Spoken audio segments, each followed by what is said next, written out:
Oke, di sini saya akan menjelaskan latar belakang dari perkembangan Islam pada masa modern.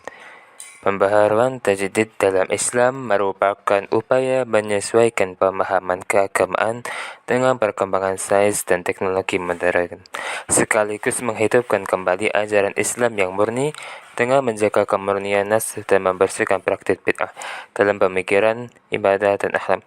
Kemunduran dunia Islam semakin diperparah oleh kolonialisme Barat yang memberi hegemoni di bidang sosial, ekonomi, politik, budaya, dan agama, sehingga umat Muslim terjebak pada formalisme keberagamaan dan hilangnya daya kritis. Pada saat Islam memasuki fase kemudahan, Eropa justru bangkit melalui kemajuan politik, sains, teknologi, dan penjelajahan global yang mendorong ekspansi ke Asia dan Afrika. Kebangkitan bangsa-bangsa Barat, terutama setelah revolusi industri, menjadikan mereka kekuatan adikuasa dan menguasai hampir seluruh wilayah Islam.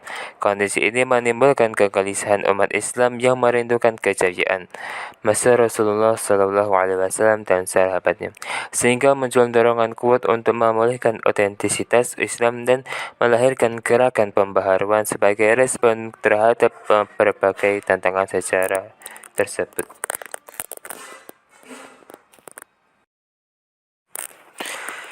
Yang selanjutnya adalah pendahuluan, yaitu pemikiran Islam modern ini muncul sejak abad ke-17 sebagai respon terhadap kemunduran internal umat Islam dan kemajuan besar Barat pada masa Renaissance.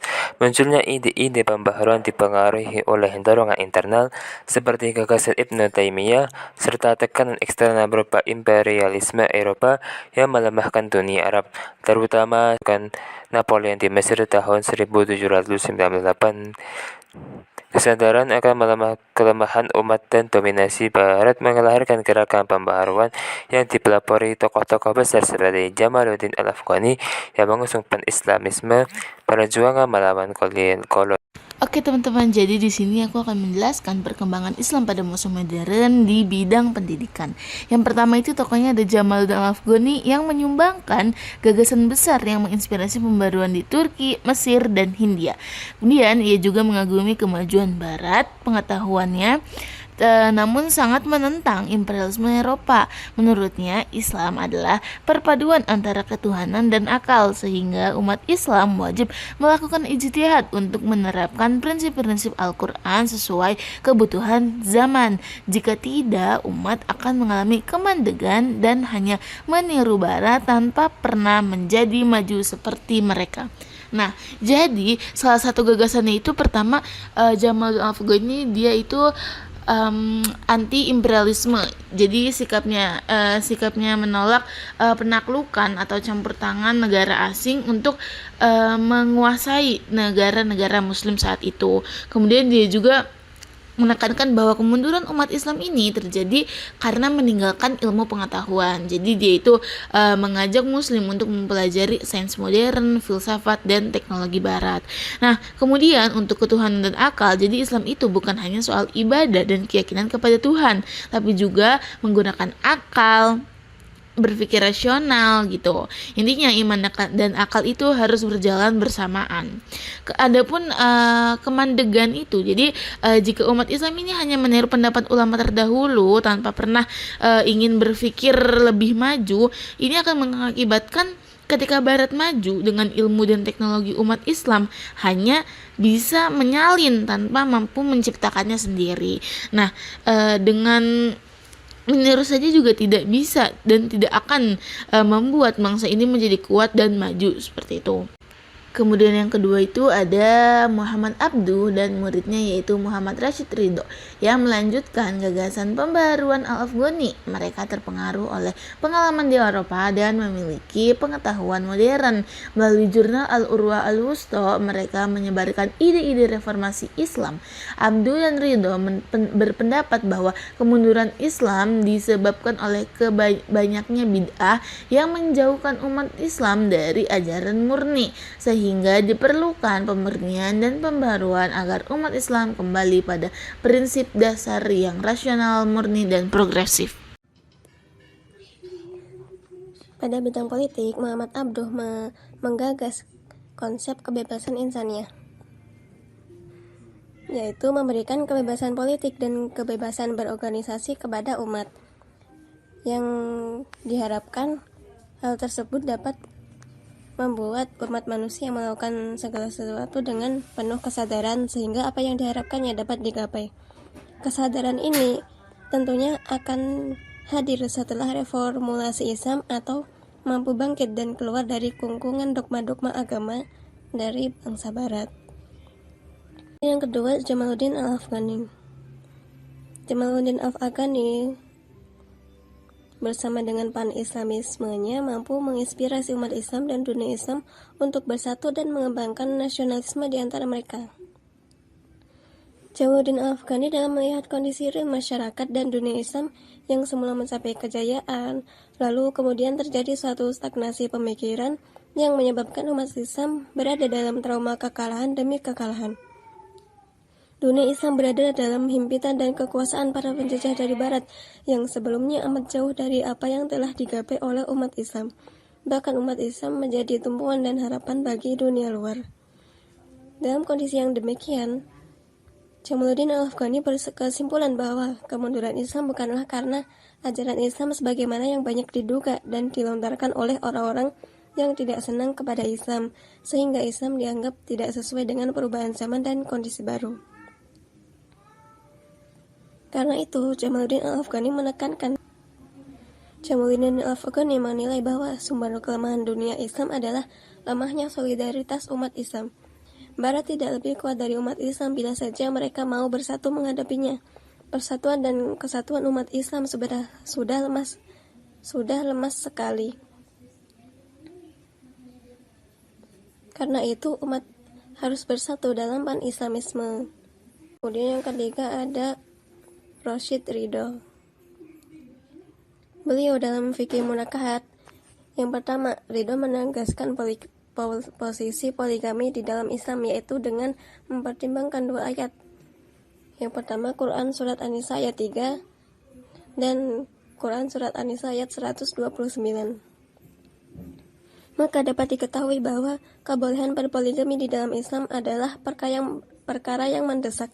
Karena adanya pertimbangan yang mendesak sebagaimana kebutuhan yang sangat dibutuhkan, akan tetapi dengan syarat yang terpercaya, mampu berbuat adil dan rasa aman dari bahaya. Kedua, tentang nikah beda agama. Tawaran Al-Quran tentang lebih baiknya menikahi budak laki-laki maupun perempuan yang hitam, asalkan dia beriman, daripada memilih wanita musyrik meskipun sangat menggetarkan mata, akal, dan hati, mengindikasikan bahwa dalam Islam sangat menginginkan hambanya untuk bisa menjaga diri ke depan untuk menjaga keimanannya.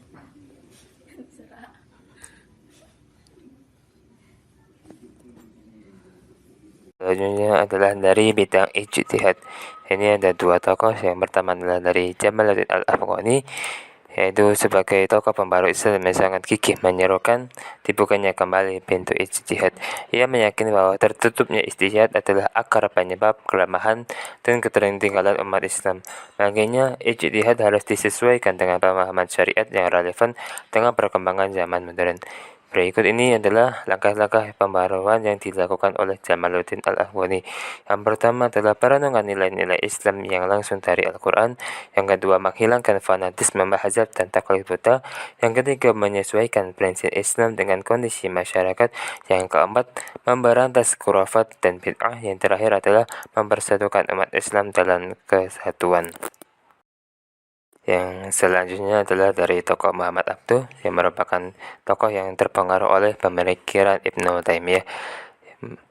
Muhammad Abduh ini melihat kemunduran disebabkan oleh faktor internal, yaitu seperti fanatisme mazhab dan semangat jihad yang menurun, dan dari faktor eksternal, yaitu dari dominasi bangsa asing.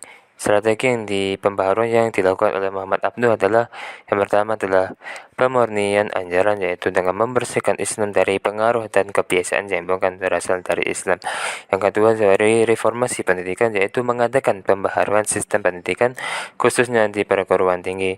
Yang ketiga adalah reinterpretasi doktrin, yaitu merumuskan kembali ajaran Islam agar sesuai dengan perkembangan zaman. Dan yang terakhir adalah pertahanan identitas itu dengan mempertahankan Islam dari pengaruh Barat dan agama lain. Religious field. According to Muhammad Abdu, the decline of the Muslim community was caused by a rigid, static mindset that rejected change. At that time, Muslims were reluctant to adapt to changing times, and they were to fixate on traditions. This attitude gave rise to fanaticism in a single opinion, blind obedience to religious scholars, and the imitation of the thoughts of previous scholars. As a result, of community simply surrendered to the faith, qada and qadar, thus stifling the use of reason and stunting the development of thought. In conclusion, the development of Islam in modern era was a response to the decline of Muslim community, marked by stagnant thinking, the dominance of Western colonialism, and the rapid advancement of science and technology in Europe. This awareness gave rise to a renewal movement, Tajdid, initiated by figures such as Jamaluddin al-Afghani, Muhammad Abdu, and Rashid Rida. They emphasized a return to the original teachings of Islam, opened the door of ijtihad, rejected blind imitation, and eliminated heresies that hindered the community. The movement had wide impact of various fields, including education, politics, and religion. Overall, Islamic renewal was not merely a refinement of teachings, but also a movement of intellectual, social, and political revival. This movement demonstrated that Islam has the flexibility to evolve with changing times, with losing its core values.